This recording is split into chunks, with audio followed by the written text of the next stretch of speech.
On this street, you can walk from the European Union into a country that the world doesn't recognize.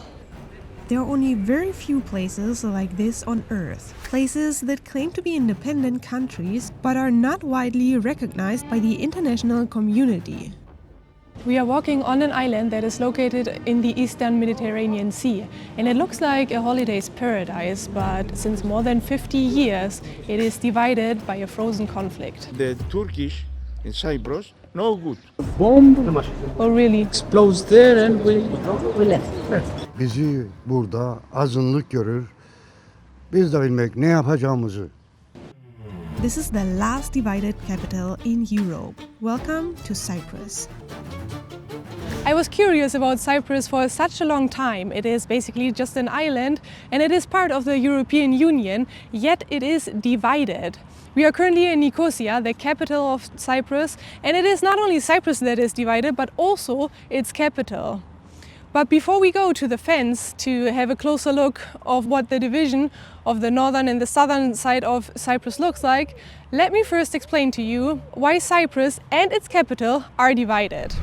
Cyprus has been ruled by many empires. There were the Romans, the Greek, the Ottomans, and later on also the British. But in 1960, Cyprus became an independent country. It was shared by two main communities, the Turkish Cypriots and the Greek Cypriots.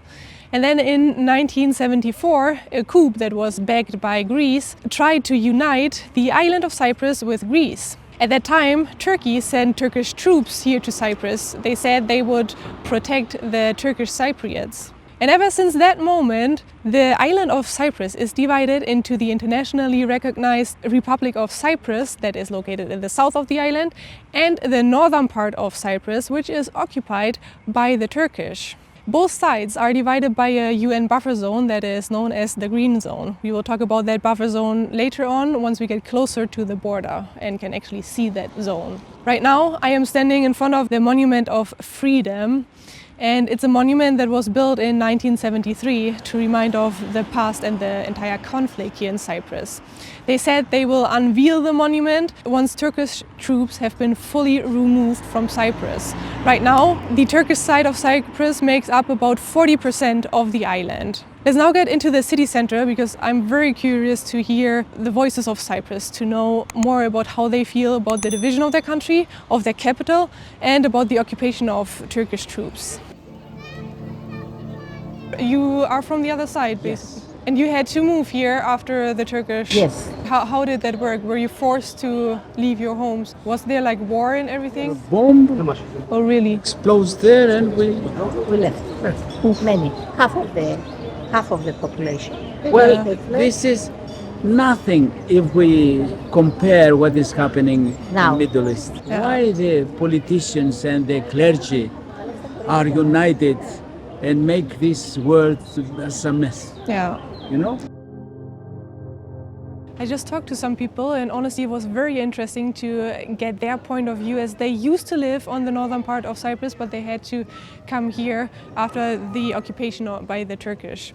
I love being able to communicate with locals. In the case of Cyprus, it is not that difficult since it was under British rule until the 60s, and people still speak English quite well, at least most of them. It is not always that easy to communicate yourself in a foreign country, and that is why I always travel with an Olafly eSIM. Olafly offers you eSIMs for more than 200 destinations, and they also offer more than 15 regional plans in case you are doing a multi-country trip. With Olafly, you will be able to enjoy unlimited data. I would recommend you to always purchase your Olafly eSIM before a trip and install it before, because by doing so, it is only one click after your arrival and you will enjoy unlimited data the moment you land and throughout your entire trip. The installation process in general is super easy and straightforward. Olafly provides very easy to understand guides on that, and it takes less than 2 minutes to install the eSIM on your phone. For the frequent travelers of you or digital nomads and people who travel a lot for work, Olafly now also offers a monthly global subscription, meaning that with that subscription you will use only one eSIM and you can enjoy internet in more than 160 destinations. And for extra peace of mind, Olafly now offers an always-on benefit on all of their eSIMs. It gives you 1 GB per month of backup data, so even between trips you're never completely without internet when you need it. I've been traveling with Olaf Isems for more than a year now. I've never been disappointed by them and I use them for all of my trips. If you haven't used them yet, make sure to do so. I even have a little gift for you. You can use my code AVENTURALINA to get a little discount on your eSIM purchase, or you can just click the link in the description below to get the discount already applied on your next eSIM purchase. I am standing in front of a fence that divides the northern Turkish-controlled side of Cyprus from the Greek Cypriot side of the country. This fence is impossible to just simply cross it. There are actually border passings here that you need to cross if you want to get to the other side. Here it's absolutely forbidden to cross, and it's also impossible. I think this whole area is highly supervised, and you can see here on this side a sign by the United Nations, because this behind me is the so-called green strip. It's kind of like no man's land. Nobody is allowed to enter this zone. It is a strip that was created in 1974 to protect both sides, or to basically create a neutral zone so that both sides stop to clash against each other. Basically, it's a peacekeeping zone that is being maintained until today. And as you can see behind the fence, there are ruins, so nobody lives there. There's also no human being there. There was a cat crossing just now, but I guess animals are the only ones that are allowed into this buffer zone. And then we also have a kind of military outpost on this side here. You can see the Greek flag and the Cyprus flag on top of the outpost. This outpost was used to basically supervise the entire area here. There's people living here in this area actually, and we just talked to two of them, two elder people who live right in front of the fence. Have you been here when Cyprus was still one country? Me, Kairynia. From the other side, me, house. Ah. Ne. So you are from the Turkish side. Yes, yes. And how do you feel about Cyprus being divided? Shouldn't it be one country? The Turkish in Cyprus, no good. And Turkish, no good. They are no good together. In Turkish, Cyprus and Turkish people. That was interesting. As you see, an eSIM is very helpful, or internet connection in general is very helpful for these kind of conversations. So they told us they are actually from the other side of Cyprus, from the northern part of it. And when the Turkish came, I guess they had to leave because they are from Cyprus originally. The man said his home is on the other side, his house. They now live here, and they said that it's not good that Cyprus is divided. They want the Turkish out of here. And the woman also just said that now the northern part of Cyprus is very different from what it used to be, because there are apparently a lot of foreigners right now, lots of Turkish obviously. She said in general the place is full of foreigners or Turks selling the fields of our people, and foreigners are really busy. I don't really know what she wanted to say with that, but basically Turks and foreigners that are buying their homes.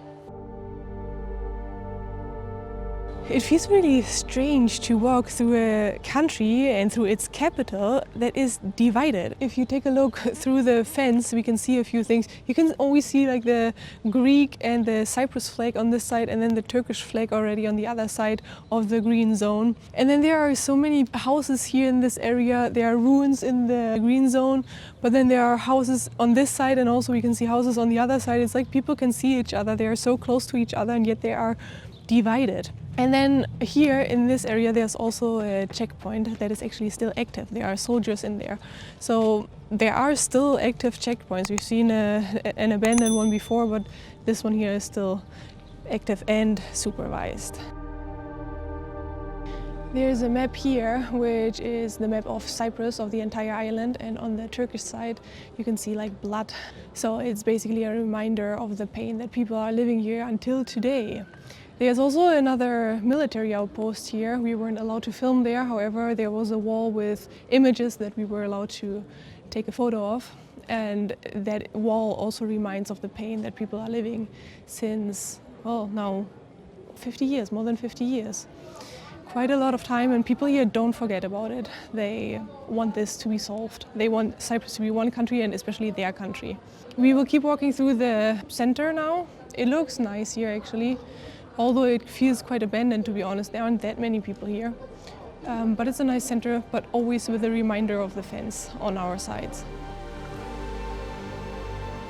On my right-hand side, you can see a beautiful Greek Orthodox church, and then on the left-hand side, just on the other side, there is a mosque. It is a strong symbol, in my opinion, a symbol that both cultures can actually live together peacefully. It was like that before. There were Turks here always on Cyprus, there were Greeks here. So both cultures were existing here, and even today it is still possible to coexist. But before, when we were walking through the city center, we actually were hearing the call of prayer from a mosque that came from the other side, from the northern part of Cyprus. So today these two cultures are somehow being separated from each other, yet still coexisting here as well. It's a bit hard to understand this entire situation, a bit hard to comprehend it all. Why do we always have to live with these kind of conflicts? Why do people especially always need to suffer below these conflicts? Cyprus is a member of the European Union, which means that Cyprus is also being governed under European law. The entire island is part of the European Union officially. However, in the northern side of the island, European law doesn't apply. Behind me you can now see a border crossing. You can see a line of people waiting to cross the border, and we are about to do the same. We will see how crossing the border is like now, and especially I'm very curious to see the change of the northern part of Cyprus.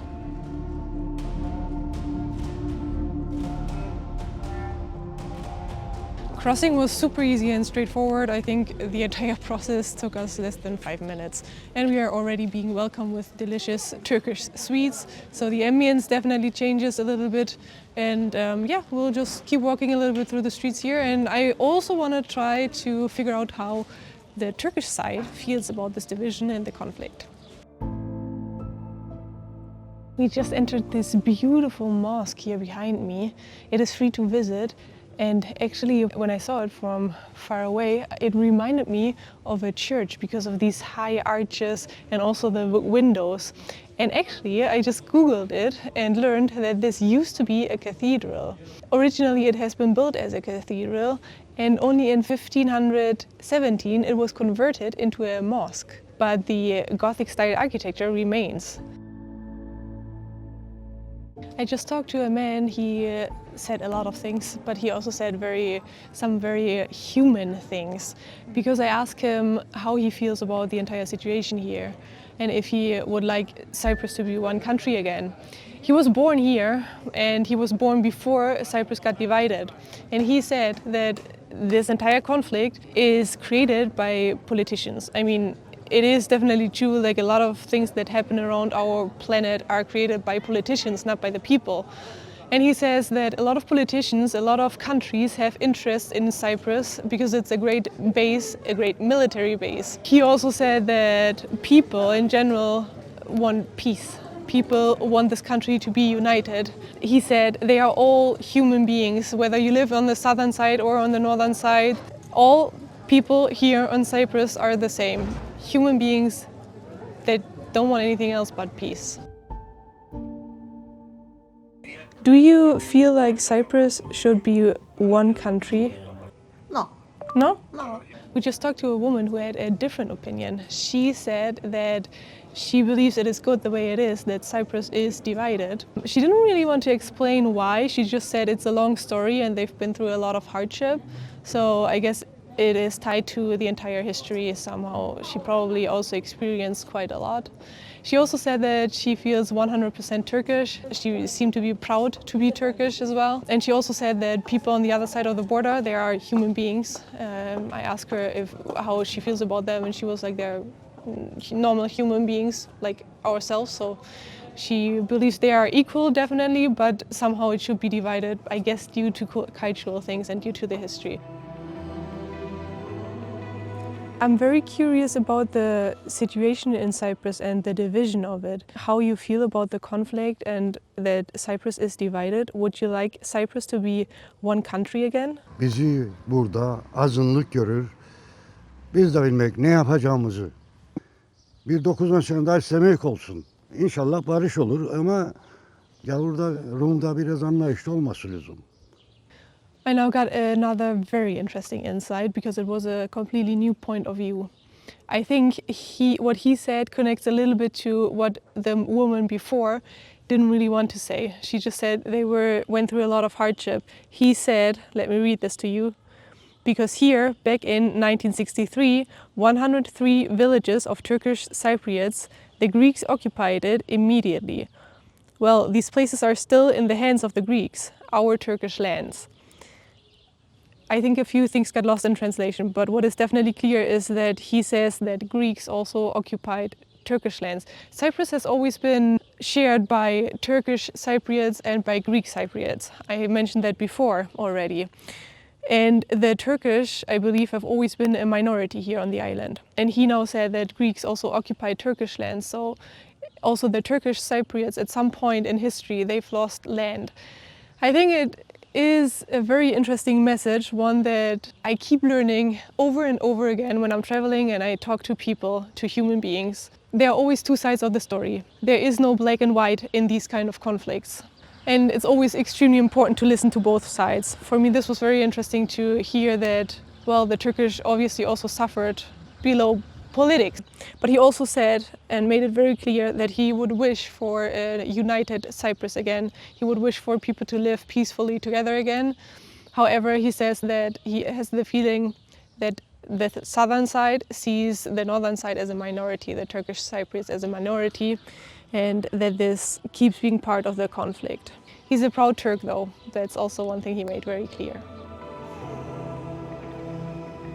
In the background you can see two flags. One is the Turkish flag with the red background, and the one with the white background is the flag of the Northern Republic of Cyprus. So the country that is not being recognized internationally also has its own flag. People here also feel Turkish. They speak Turkish. It's the same culture, the same way of living, the same currency, the same political system, and so on and so forth. Cyprus remains divided. As so often, people desire peace and an end to the conflict, a conflict that was created for political reasons.